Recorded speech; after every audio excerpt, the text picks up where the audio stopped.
po mga katsoy,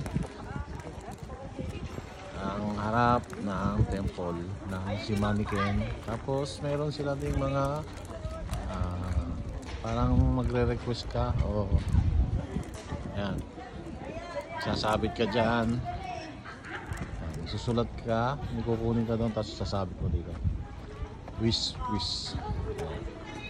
ang gusto mong matupad. Yan. Nag-wish na ako na makatapos ng pag-aaral yung anak ko, dalawa. Kami din mag-asawa, gusto na magkakasakit, gabayan mga anak, maging malakas ang katawan. Yan. Ni-wish ko na dito sa malaking temple na Shimaniken. Yan. Makalaki, sa loob pa. Ang daming turista, pasyalan pala talaga to. Dinadaanan talaga ng mga turista, ng mga nag-field trip.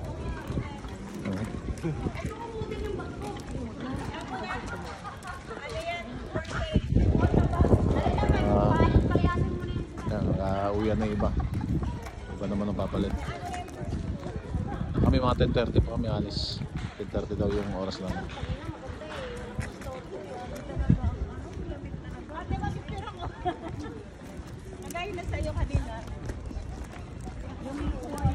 Nagpipicture sa temple nila. Ayun nga po, maganda at saka malaki.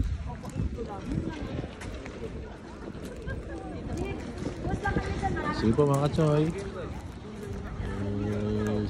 dinuktong ko lang po sa video kanina kasi po nabili tayo ng konting umiyage o pasalubong. Maraming po salamat ulit mga katsoy. Thank you. Bye bye.